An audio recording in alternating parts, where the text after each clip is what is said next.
오늘 하나님의 말씀은 신약성경 사도행전 2장 맨 마지막 절인 47절 말씀입니다.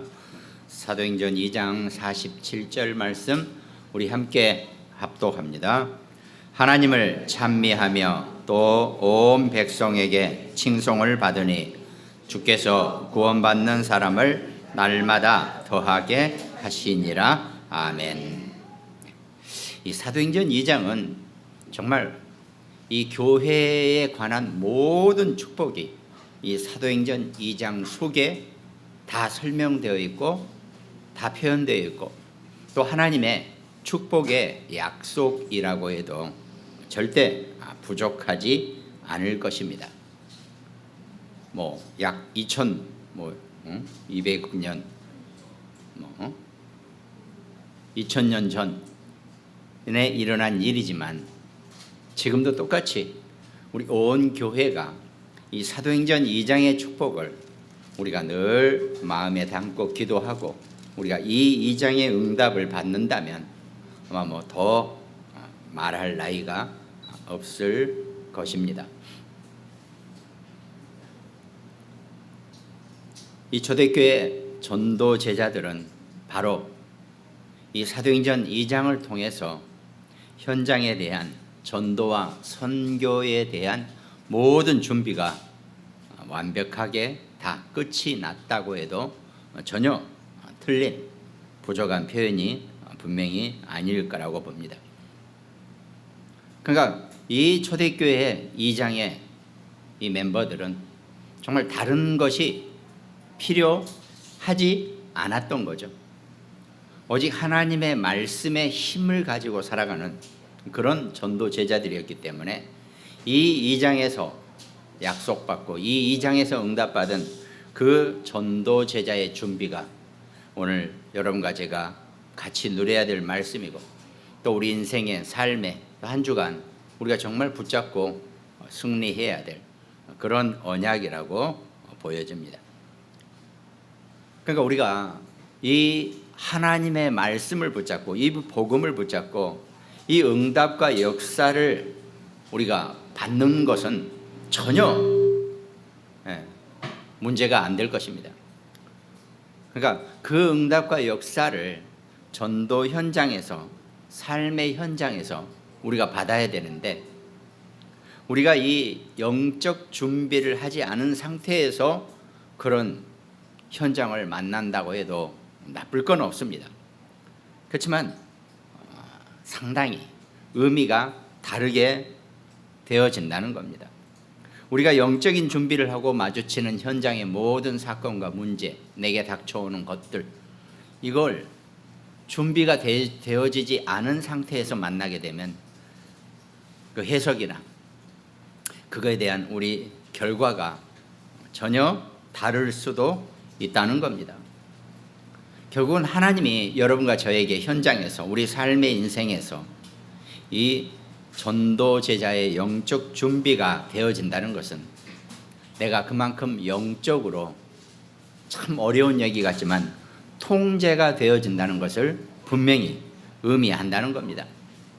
영적으로도 내가 통제가 되어지고 정말 육신적으로도 정신적으로도 마음적으로 내가 나 자신을 통제할 수 있다면 그건 정말 우리가 이 현장이나 우리 인생의 삶에 온전한 이 영적 준비가 분명히 되어질 수 있다는 것 이걸 우리가 의미한다는 겁니다. 오늘 사도행전 2장 1절에는 오순절날이 이미 이르매 그랬습니다.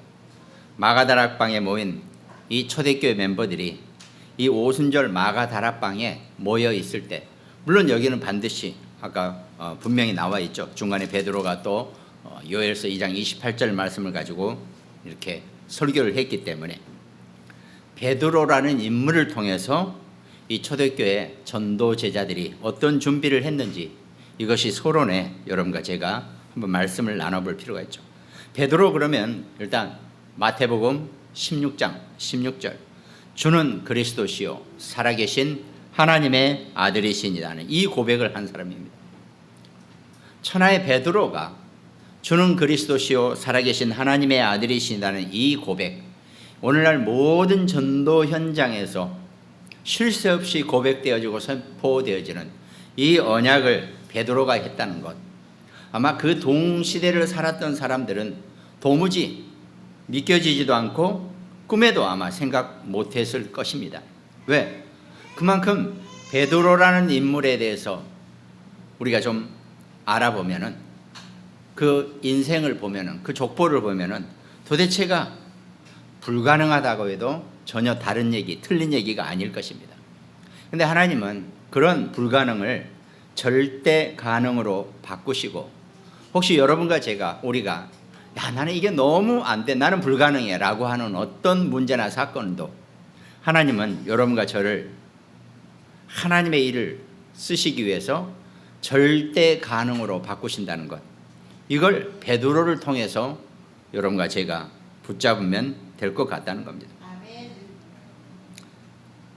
마태복음 16장 16절, 베드로가 주는 그리스도시요 살아계신 하나님의 아들이시다 이 고백을 하고 나서 그 뒤에 17장 혹은 마가복음 9장 5절에 보면 베드로가 예수께 고하되 랍비여 우리가 여기 있는 것이 좋사오니 우리가 초막 셋을 짓되 하나는 주를 위하여 하나는 모세를 위하여 하나는 엘리야를 위하여 하사이다 하니 그랬습니다.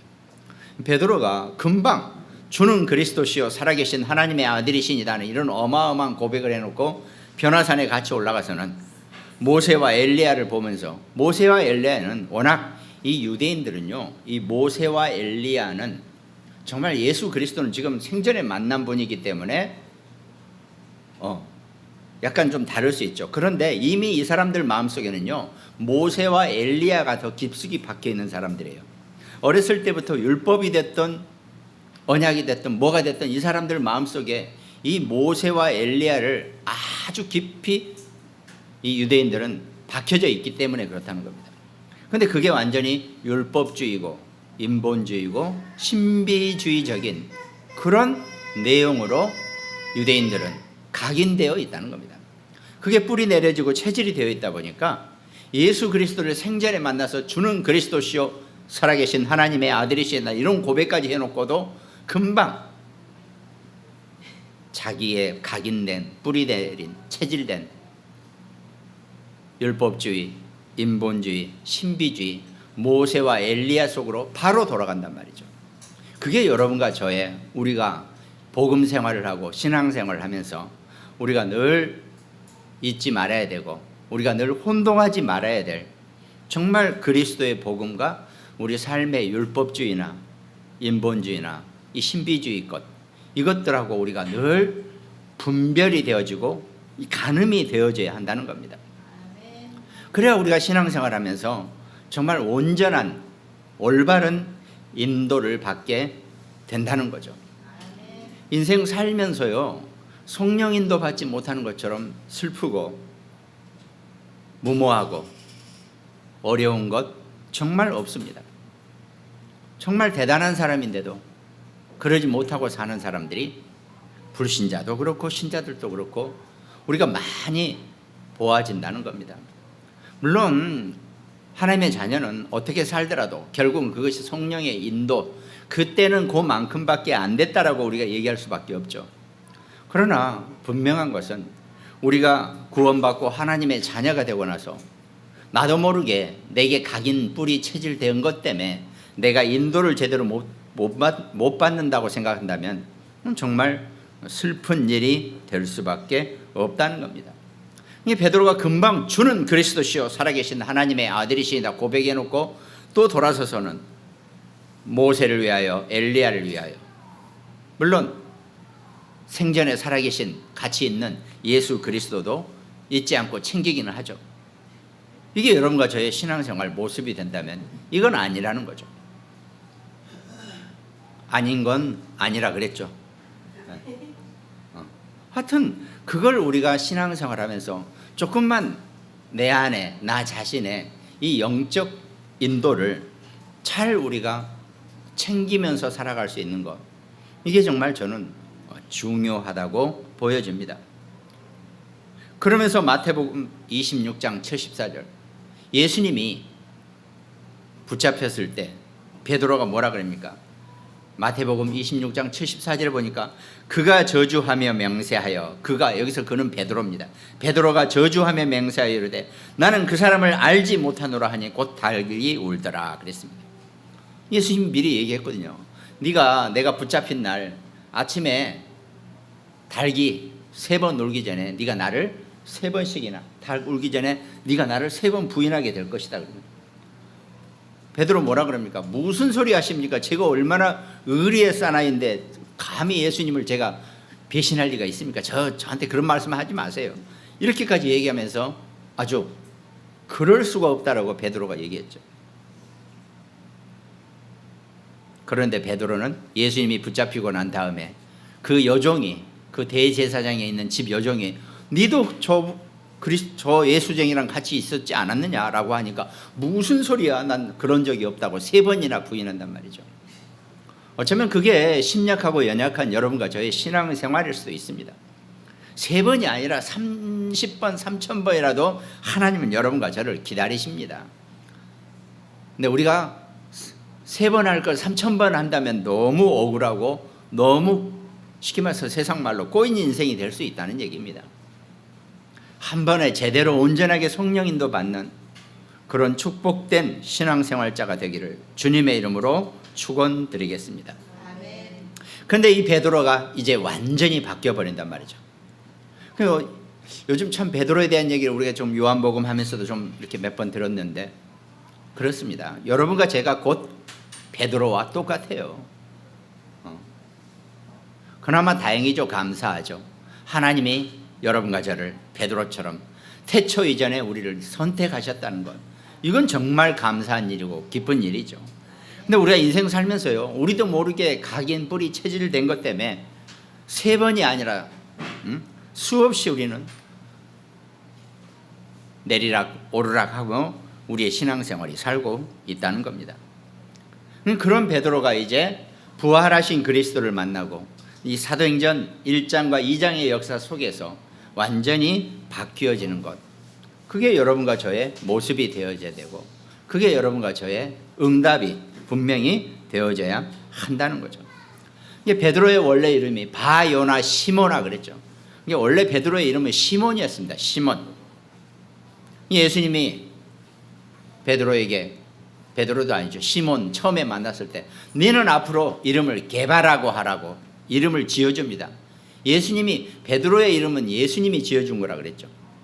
그러니까 히브리어 발음으로, 유대식 발음으로 게바죠. 예. 게바는 바위란 뜻이에요. 락, 단단한 바위 덩어리. 그걸 이제 헬라어 발음으로 하니까 페트로스, 그래서 베드로라고 발음을 하는 거지, 두 개 같은 뜻입니다. 그러니까 예수님이 원래 시몬 그러면 엄청 성질 급하고 다혈질적이고 막 아주 뭐 한마디로 그런 성격인데, 이게 예수님이 너는 앞으로 게바라고 불러라. 게바 헬라어로 발음하니까 페트로스, 베드로가 된단 말이죠. 이게 예수님이 베드로의 이름을 바꿔준다는 얘기는 여러분과 저의 이름을 예수님 보고 바꿔달라는 게 아니고 우리가 예수 그리스도를 만남으로써 우리의 성격과 성정이 하나님이 원하시는 방향으로 여러분과 제가 바뀌어진다는 겁니다. 그게 뭔가 무지하고 성질 급한 그때의 시몬이 아니라 이제 베드로로 여러분과 제가, 우리 자녀, 우리 후대가 정말 하나님이 쓰실 만한 인물로 우리가 바뀌어지고 간다는 겁니다. 그게 우리의 준비가 되어진다는 거죠. 사도행전 2장 38절, 베드로가 이르되 너희가 회개하여 각각 예수 그리스도 이름으로 세례를 받고 죄사함을 받으라. 그리하면 성령의 선물을 받으리니, 유대인들에게 얘기한단 말이죠. 감히 저 갈릴리 땅에서 그 호수에서 고기나 잡던 인물이 예루살렘에 있는 대제사장과 유대인들에게 담대하게 너희가 회개하고 죄사함을 받으라고 얘기한단 말입니다. 이건 도대체 그 당시 상황으로는 말이 안 되는 얘기죠. 근데 이미 베드로는 그 급하고 강한 성격에다가 복음이 얹어지니까 담대하게 그런 대제사장의 무리들 앞에서도 그리스도를 증거하고 전달할 수 있는 그런 은혜가 넘쳐나게 된다는 거죠. 그러면서 사도행전 3장 6절 늘 동전 한 푼도 없어가지고 원래 유대인들은요 남에게 베푸는 걸 하나의 큰 복으로 축복이 아니라 복으로 생각했어요.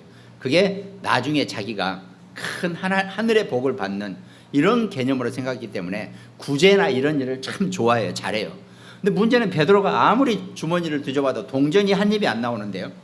그 성전 미문에 있는 안전뱅이는 돈 달라고 손 내밀고 있기 때문에 인정상 안 보면 몰라도 봤는데 주긴 줘야 되는데 줄 게 없어요. 늘 베드로가 이렇게 고개 돌리면서 이렇게 지나다닙니다. 이렇게 안 보는 척하면서 못 본 척, 아니면 뭔가 깊은 묵상을 하는 척하면서 그 앞에 지나가기도 하고 뭐 이렇게 살았단 말이죠.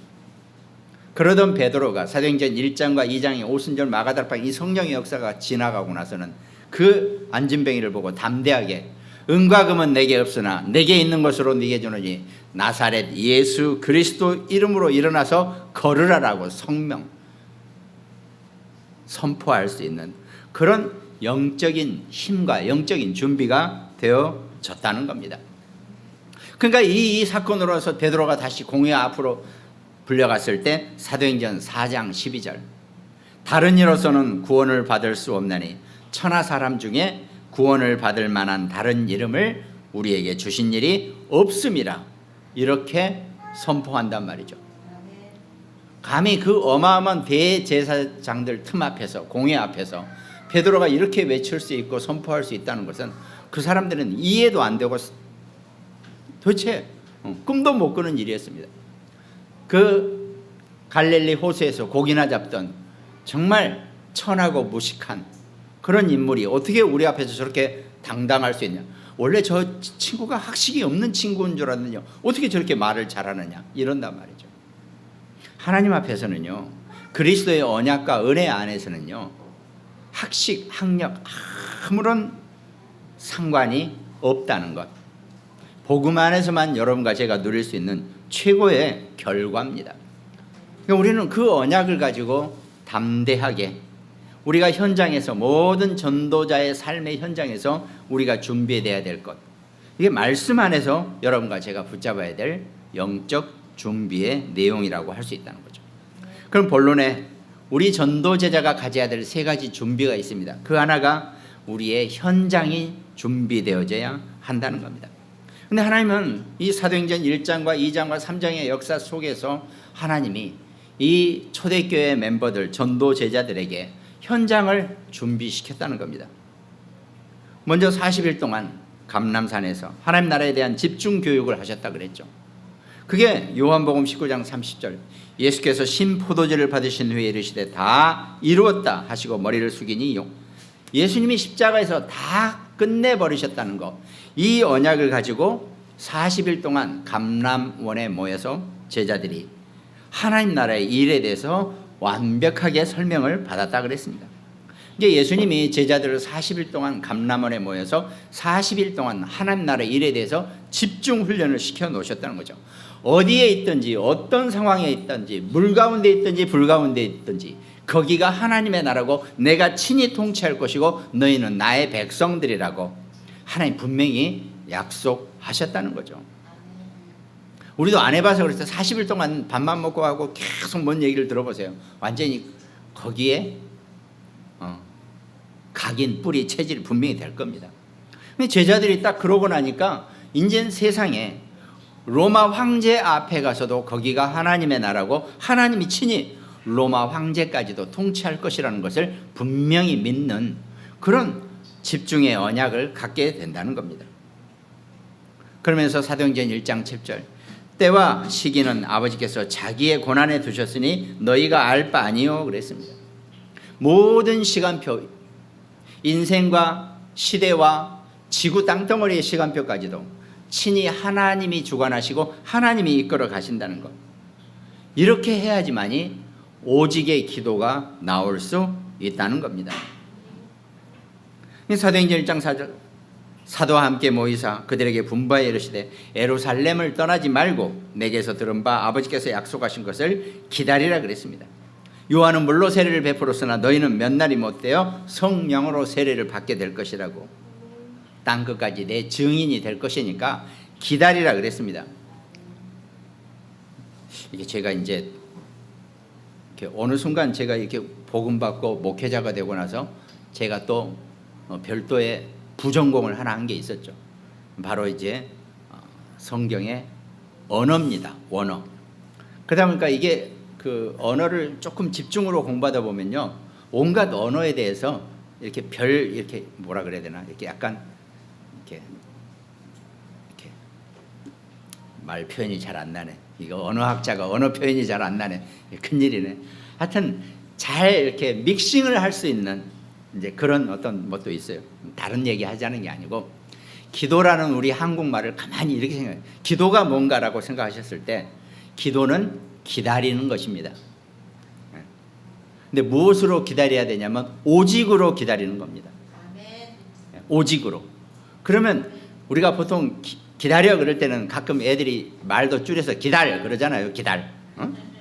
아니면 이게 기자에다가 디귿 받침이 같이 있는 게 기다리는 뜻이면 그 뒤에 오직을 넣어보세요. 그러면 기도가 된다는 겁니다. 그냥 기도를 생각할 때는 기다리는데 오직으로 기다리는 것. 우리가 빡시게 열심히 막 잘하자 이 얘기를 지금 하는 게 결코 아니라는 겁니다. 기도, 아까 우리 장로님처럼 그렇게 아주 미려하고 아주 스무스하게 잘하는 기도도 최고지요.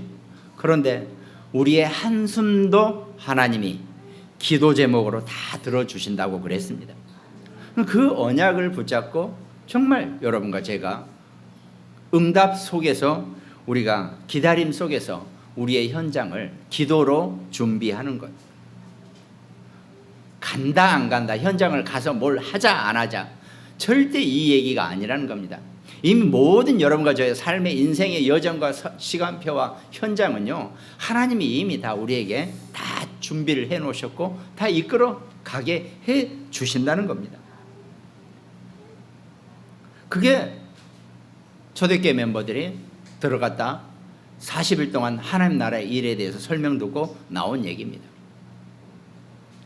아까 우리 장로님 기도 얘기하다 보니까 제가 어차피 언약적으로 좀 정리 좀 하고 계속 있었는데, 뭐 지난주에 또 우리 본부 말씀도 성전 건축의 말씀이 있었어요. 그러면서 그때 잡았던 언약을, 생각을 제가 우리 장로님 기도할 때 내가 이렇게 생각이 나더라고요. 우리 교회는 성전 건축을 어떻게 해야 되지?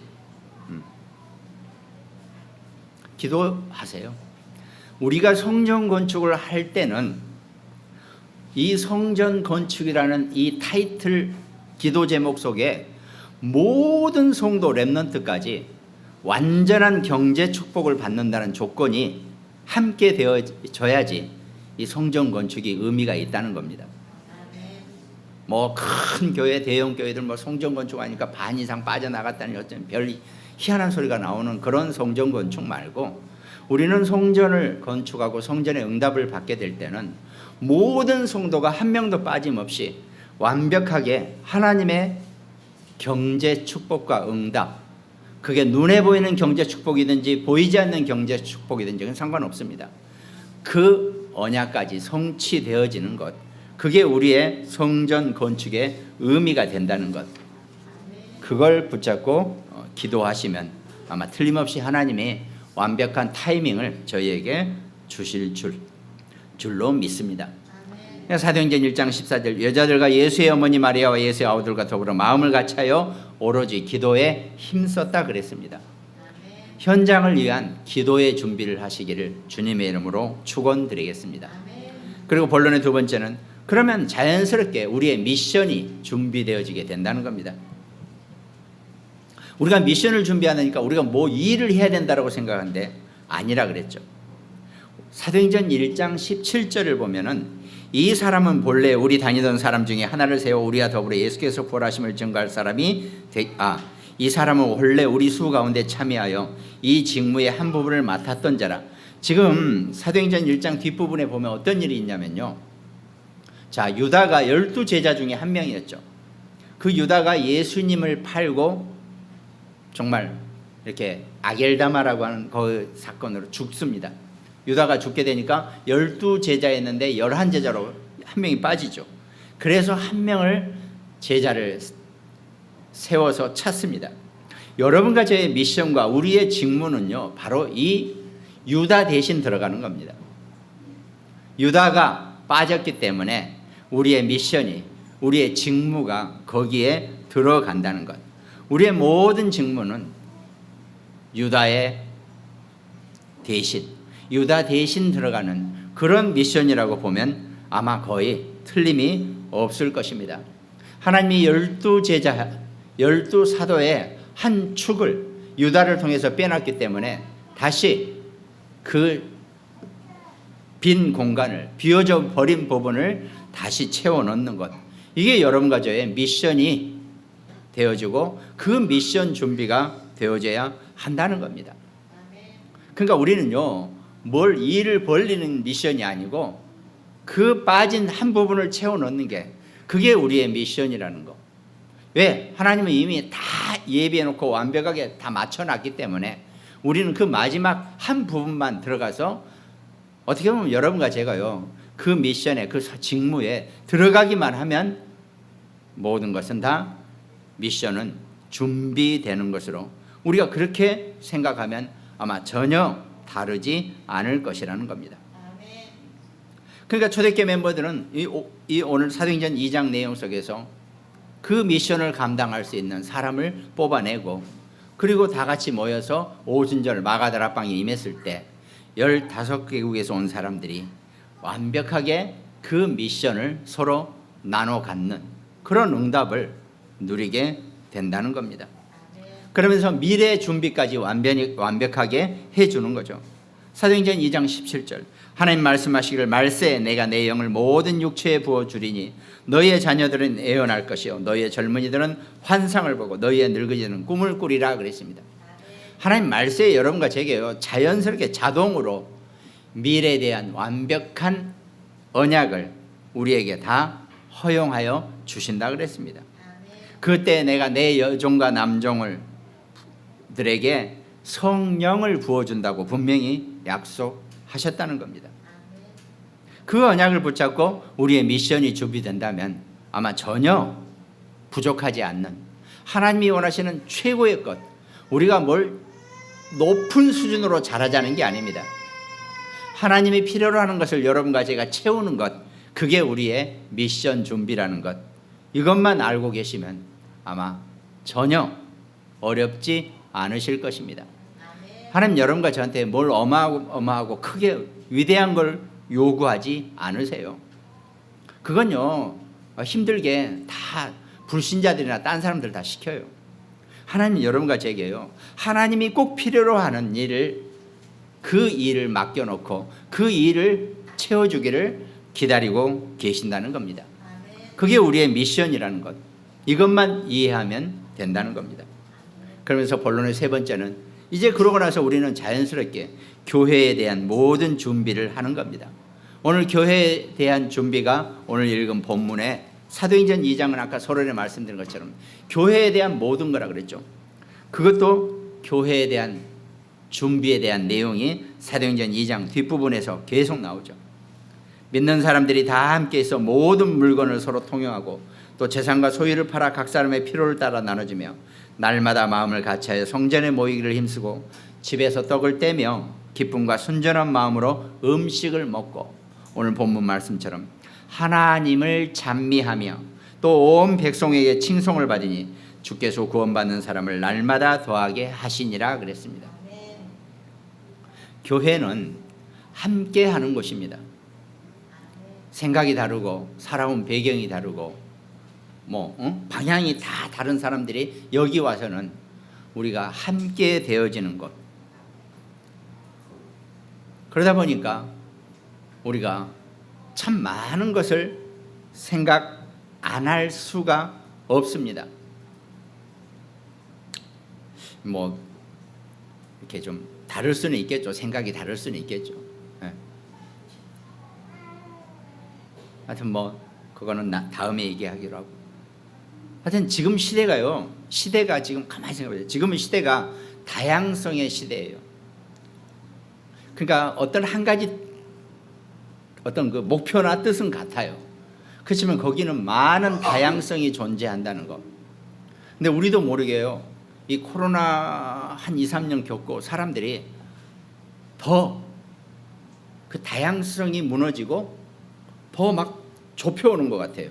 뭔가 이제 그거를 이 코로나 블루라고 그래가지고 이 후유증이 상당하다는 거 좀 우리가 좀 알고, 그런 부분에, 근데 그런 부분을 해결할 수 있는 유일한 해결책은 다른 거 없어요. 오직 복음 외에는, 하나님의 말씀 외에는 그걸 희석하고 그걸 정리해주고 거기에 올바른 의미를 부여하게 해줄 수 있는 것은 하나님의 말씀, 이거 외에는 다른 건 진짜 절대 없을 것입니다.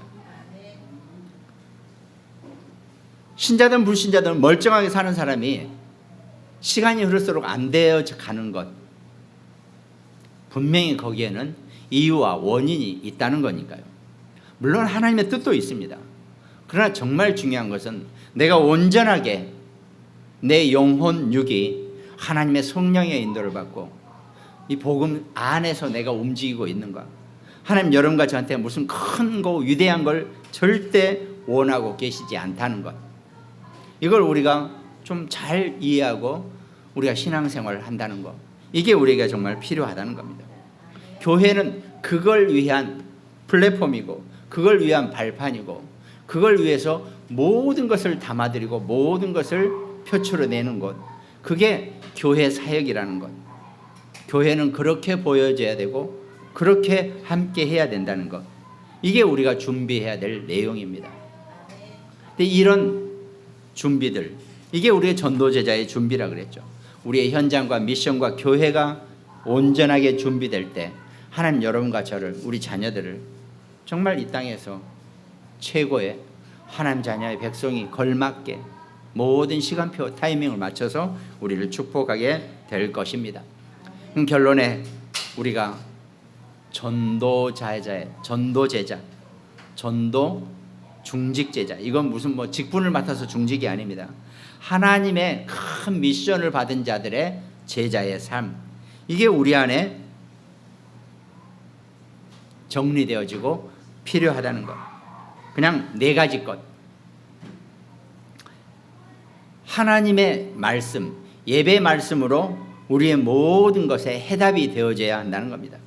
그러니까 우리가 주일날 예배를 드릴 때 이 예배 말씀으로 내 모든 것에 답이 되어지고 그걸로 끝나야 한다는 겁니다.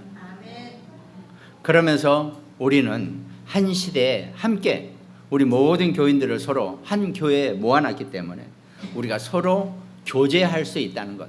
이 교제라는 것은 다른 게 아닙니다. 수용하고 초월할 수 있고 나눌 수 있다는 것. 그래서 오늘 사도행전 뒷부분에 모든 것을 서로 통용하고 그랬습니다. 물건만 통용하는 게 아닙니다. 사람이 물건이 통용되면요, 생각과 마음도 서로 통용이 되어지게 되어 있습니다. 그 부분에 전혀 아깝거나 그 부분에 전혀 마음 상할 일이 하나도 없게 된다는 거죠. 마치 이거는 이런 거잖아요. 부모가 자식이 뭘 먹더라도 하나도 아까운 게 없잖아요. 부모 자식 간이니까. 우리가 그런 부분에 있어서 서로 교제한다는 의미를, 서로 교류한다는 의미를 좀 잘 나눌 수 있으면 좋겠습니다. 그리고 항상 구원의 감사를 놓치지 말아야 한다는 것. 이게 우리가 늘 생각해야 될 부분이죠. 항상 나는 감사 속에 있다. 이 구원의 감사 속에 있다는 것. 처음에만 눈물 콧물 흘리면서 내가 영접 기도하고 구원의 감사를 하는 게 아니고, 그리고 나서 내 삶이 살아있는 동안, 내 이성과 내 마음과 내 감정이 있는 동안 구원의 감사가 늘 끊이지 않은 것. 이게 우리가 결론에서 붙잡아야 될 네 가지 답. 그러면서 하나는 더 기도에 오로지 힘쓰는 것. 그러니까 하나님 말씀으로 내가 충분해야 된다는 겁니다. 그러면서 혼자만 말씀으로 충분해가지고는 절대로 안 돼요. 한 시대에 하나님이 우리를 서로 한 교인으로 묶어놨기 때문에 교회 안에서 정말 어떤 형태로든지 서로 교제가 되어지고 수용되어지고 초월되어질 수 있는 것. 그러면서 구원의 감사를 늘 놓치지 말아야 되는 것. 그리고 하나 더, 늘 항상 기도 속에 있는 것. 이 네 가지 것이 여러분과 제가 결론적으로 정말 전도제자가 준비해야 될 좀 더 구체적인 내용이라면 이 네 가지 것, 말씀, 교제, 구원의 감사, 그리고 기도, 이걸 가지고 여러분과 저의 우리 모든 삶의 앞으로의 여정에서 늘 승리자로 남는 우리 모든 축복된 하나님 자녀 백성 되시기를 주님의 이름으로 축원드리겠습니다. 오늘 말씀을 함께 또 비대면으로 나누는 모든 가정과 굿모닝 병원 현장, 당진과 서산, 태안, 대전, 광주, 인천, 또 우리 강릉 지교회, 또 일본과 미국, 또 어영공단 홍장로님, 또 우리 여주의 김종분 권사님, 늘 말씀으로 힘을 얻고, 또 우리 오늘 예배 참석 못하는 우리 김재권 성도님 같이 이 말씀으로 한 주간 온전한 하나님의 능력을 누리는 귀한 한 주 되시기를 주님의 이름으로 축원드리겠습니다. 기도하겠습니다. 하나님 감사합니다. 우리 인생을 축복하시고 우리를 하나님 자녀로 삼으셨으니 우리가 살아가는 동안 전도제자의 삶을 살 수 있도록 하나님께서 우리를 힘을 주시고 축복하시고 함께하여 주시옵소서. 오늘 말씀을 통해서 전도제자의 모든 영적 준비가 되어지는 최고의 응답의 시간이 될 수 있도록 하나님 역사하여 주시옵소서. 감사를 드렸고 우리를 구원하신 예수 그리스도 이름으로 기도드립니다. 아멘.